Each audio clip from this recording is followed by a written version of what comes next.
Kamu tentu sudah mengenal Provinsi Kalimantan Selatan. Ibu kotanya ada di Banjarmasin. Berbicara soal Banjarmasin, apa yang kamu ingat? Apa yang kamu ketahui tentang Banjarmasin atau Provinsi Kalimantan Selatan pada umumnya? Kamu pernah mendengar tentang batu-batu mulia dan intan dari Kalimantan Selatan? Atau kamu tahu tentang kain sasirangan? Itu semua merupakan produk-produk penting dari Kalimantan Selatan dewasa ini. Bagaimana dengan latar belakang sejarahnya? Di Kalimantan Selatan pernah berkembang Kerajaan Banjar atau Banjarmasin. Wilayah Kesultanan Banjarmasin ini pada abad ke-19 meliputi Kalimantan Selatan dan Kalimantan Tengah sekarang. Pusatnya ada di Martapura. Kesultanan ini memiliki posisi yang strategis dalam kegiatan perdagangan dunia. Hal ini terutama karena adanya hasil-hasil seperti emas dan intan, lada, rotan, dan damar. Hasil-hasil ini termasuk produk yang diminati oleh orang-orang barat. Kondisi ini membuat Belanda berambisi untuk menguasai Banjarmasin. Setelah melalui bujuk rayu disertai tekanan-tekanan, maka pada tahun 1817 terjadi perjanjian antara Sultan Banjar dengan pemerintah Hindia Belanda. Dalam perjanjian ini, Sultan Sulaiman harus menyerahkan sebagian wilayah Banjar kepada Belanda, seperti daerah Dayak, Sintang, Bakumpai, Tanah Laut, Mundawai, Kota Waringin, Lawai, Jalai, Pigatan, Pasir Kutai, dan Beran.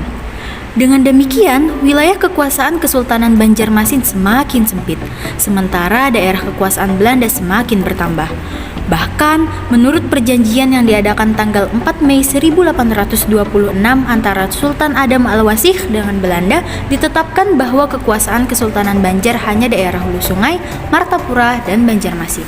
Wilayah yang semakin sempit itu telah membawa problem dengan kehidupan sosial ekonomi. Penghasilan para penguasa kerajaan menjadi semakin kecil. Sementara dengan masuknya pola hidup barat, kebutuhan hidup para penguasa meningkat. Dengan demikian, beban hidup mereka semakin sulit. Untuk mengatasi kesulitan ini, maka mereka menaikkan pajak. Dengan demikian, rakyat menjadi sasaran eksploitasi oleh pemerintah kolonial maupun para pejabat kerajaan. Rakyat juga diperintah untuk melakukan kerja wajib. Dalam suasana sosial ekonomi yang memprihatinkan itu, di dalam kerajaan sendiri terjadi konflik intern. Konflik ini terutama dipicu oleh intervensi Belanda. Hal ini bermula saat putra mahkota Abdul Rahman meninggal secara mendadak pada tahun 1852. Sementara Sultan Adam memiliki 3 putra sebagai kandidat pengganti sultan, yakni Pangeran Hidayatullah, Pangeran Tamjidillah, dan Prabu Anom. Ketiga kandidat itu masing-masing memiliki pendukung. Pangeran Hidayatullah didukung pihak istana dan kebetulan sudah mengantongi surat wasiat dari Sultan Adam untuk menggantikan sebagai sultan. Pangeran Anom dijagokan sebagai Mangkubumi, sedangkan Tamjidillah didukung Belanda. Pada tahun 1857, Sultan Adam meninggal. Dengan sigap, Presiden I.F. Graaf van Bentem Tenkenberg mewakili Belanda mengangkat Tamjidillah sebagai sultan dan Pangeran Hidayatullah diangkat sebagai Mangkubumi. Padahal, menurut wasiat yang sah, yang diangkat menjadi sultan adalah Pangeran Hidayatullah. Oleh karena itu, wajar kalau pengangkatan Tamjidillah sebagai Sultan Banjarmasin menimbulkan protes dan rasa kecewa dari berbagai pihak. Tamjidillah memiliki perangai yang kurang baik, sedang minum minuman keras seperti orang Belanda. Tamjidillah juga menghapus hak-hak istimewa pada saudara-saudaranya, termasuk menganggap tidak ada surat wasiat dari Sultan Adam kepada Pangeran Hidayatullah. Tindakan Tamjidillah yang sewenang-wenang itu semakin menimbulkan rasa kecewa dari berbagai pihak. Salah satu gerakan protes dan menolak pengangkatan Tamjidillah sebagai sultan dipelopori oleh penghulu Abdul Ghani. Pangeran Hidayatullah yang diangkat menjadi Mangkubumi ternyata selalu disisihkan dalam berbagai urusan. Akibatnya, ketegangan di istana semakin tajam sehingga membuat kondisi kerajaan menjadi tidak kondusif. Dalam suasana yang penuh ketegangan itu, ditambah terjadi gerakan di pedalaman yang dipelopori oleh Aling. Aling yang juga dikenal sebagai Panembahan Muning mengatakan dalam semedinya, ia seperti mendengar kata-kata sebagai berikut.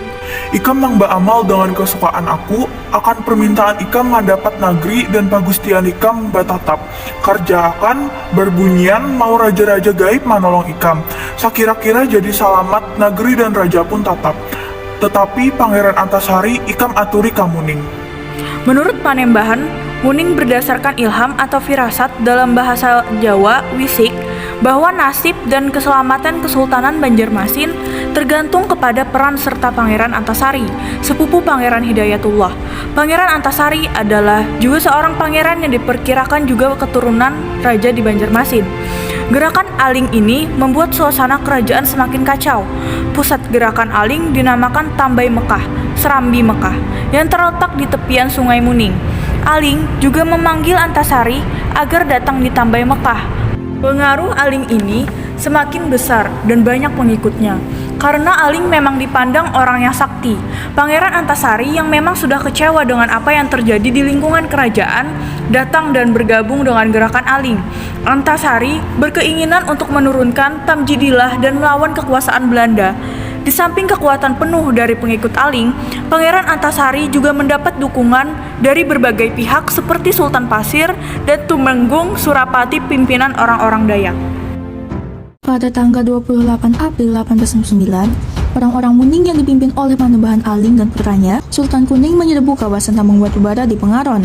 Sekalipun gagal menduduki benteng di Pengaron, tetapi para pejuang Muning berhasil membakar kawasan tambang batubara dan pemukiman orang-orang Belanda di sekitar Pengaron. Banyak orang-orang Belanda yang terbunuh oleh gerakan orang-orang Muning ini. Mereka juga melakukan penyerangan ke perkebunan milik gubernemen di Gunung Jabok, Kalangan, dan Bangkal. Dengan demikian, berkobarlah Perang Banjar. Dengan peristiwa tersebut, keadaan pemerintahan Kesultanan Banjar semakin kacau. Sultan Tamjidillah memang tidak disenangi oleh rakyat itu, tidak bisa berbuat banyak. Oleh karena itu, Tamjidillah dinilai oleh Belanda tidak mampu memerintah yang diminta untuk turun tahta. Akhirnya, pada tanggal 25 Juni 1859, secara resmi, Tamjidillah mengundurkan diri dan mengembalikan regalia Banjar kepada Belanda. Tamjidillah kemudian diasingkan ke Bogor. Mulai saat itu, Kesultanan Banjar berada di bawah kendali Belanda. Belanda sebenarnya berusaha membujuk Pangeran Hidayatullah untuk bergabung dengan Belanda dan akan dijadikan Sultan Banjar.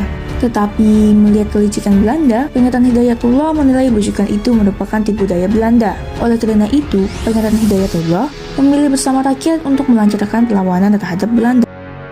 Sementara itu, pasukan Antasari sudah bergerak menyerbu pos-pos Belanda di Martapura.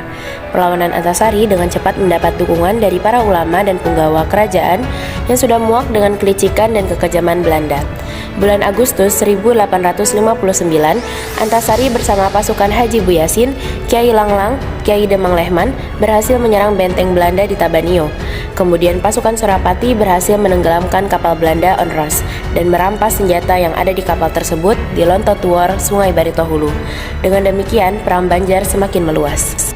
Memasuki bulan Agustus sampai September tahun 1859, pertempuran rakyat Banjar terjadi di 3 lokasi, yakni di sekitar Banua Lima, sekitar Martapura dan Tanah Laut, serta sepanjang Sungai Barito. Pertempuran di sekitar Banua Lima dipimpin oleh Tumenggung Jalil.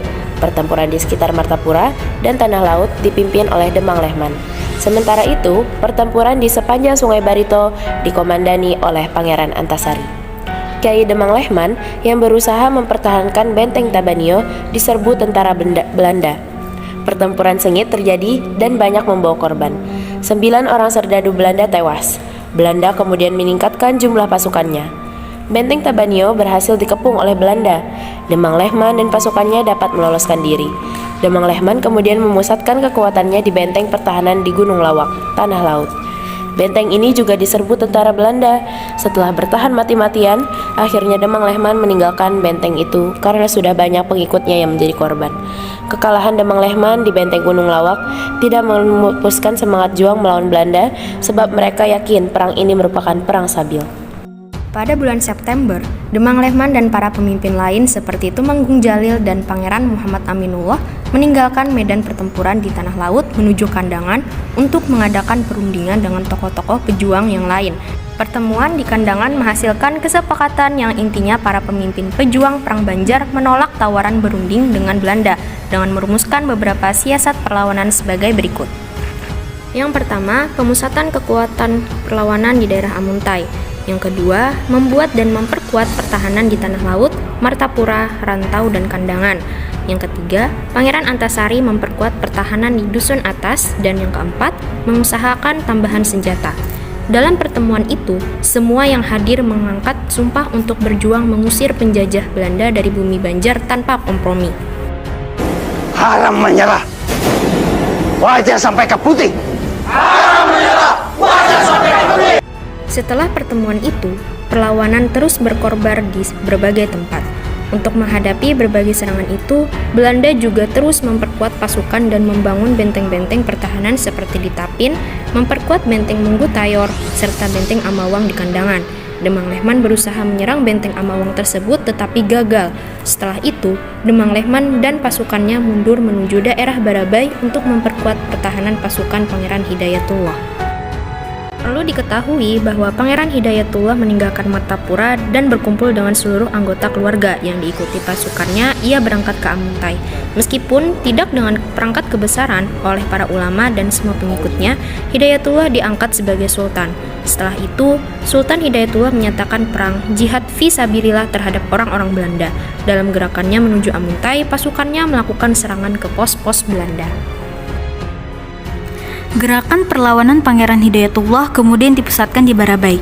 Datanglah kemudian pasukan Demang Lehman untuk memperkuat pasukan Hidayatullah. Menghadapi pasukan gabungan itu, Belanda di bawah GM Ferris Pik mengerahkan semua kekuatan pasukan yang ada. Pasukan infanteri dan batalion 7, 9, 13 semua dikerahkan. Ditambah 100 orang petugas pembawa perlengkapan perang dan makanan. Juga mengerahkan kapal-kapal perang dari Suriname, Bone, dan kapal-kapal kecil. Terjadilah pertempuran sengit. Dengan seruan Allahu Akbar, pasukan Hidayatullah dan Demang Lehman menyerbu menghadapi kekuatan tentara Belanda. Mereka dengan penuh keberanian menghadapi musuh karena yakin mati dalam perang ini adalah syahid. Tetapi kekuatan tidak seimbang. Pasukan Belanda lebih unggul dari jumlah pasukan maupun senjata. Maka Hidayatullah dan Demang Lehman menarik mundur pasukannya. Kemudian membangun pertahanan di Gunung Madang. Semua kekuatan Belanda dikerahkan untuk segera menangkap Pangeran Hidayatullah. Pertahanan di Gunung Madang pun jebol. Pangeran Hidayatullah dengan sisa pasukannya kemudian berjuang berpindah-pindah, bergerilya dari tempat yang satu ke tempat yang lain, dari hutan yang satu ke hutan yang lain. Namun, Belanda terus memburu dan mempersempit ruang gerak pasukan Hidayatullah. Akhirnya, pada tanggal 28 Februari 1862, Hidayatullah berhasil ditangkap bersama anggota keluarga yang ikut bergerilya. Hidayatullah bersama anggota keluarganya kemudian diasingkan ke Cianjur, Jawa Barat. Berakhirlah perlawanan Pangeran Hidayatullah. Sementara itu, Pangeran Antasari terus melanjutkan perlawanan. Oleh para pengikutnya, Antasari kemudian diangkat sebagai pejuang dan pemimpin tertinggi agama Islam dengan gelar Panembahan Amiruddin Khalifatullah Mukminin. Setelah berjuang di tengah-tengah rakyat, Pangeran Antasari kemudian wafat di tengah-tengah pasukannya tanpa pernah menyerah, tertangkap, apalagi tertipu oleh bujuk rayu Belanda pada tanggal 11 Oktober 1862 di tanah kampung Bayan Begok, Sampirang, dalam usia lebih kurang 53 tahun. Menjelang wafatnya, dia terkena sakit paru-paru dan cacar yang dideritanya setelah terjadinya pertempuran di bawah kaki bukit Bagantung Tundakan. Perjuangannya dilanjutkan oleh putranya yang bernama Muhammad Seman, yang kemudian juga gugur dalam Perang Banjar dan menjadi raja terakhir Kerajaan Banjar. Gusti Mat Seman, Gusti Acil, Gusti Muhammad Arsyad, dan Antung Durrahman melanjutkan perjuangan di Perang Banjar hingga titik darah penghabisan. Perang Banjar berakhir pada tahun 1905 dengan kemenangan berada di pihak Belanda yang berhasil menghapus Kesultanan Banjar.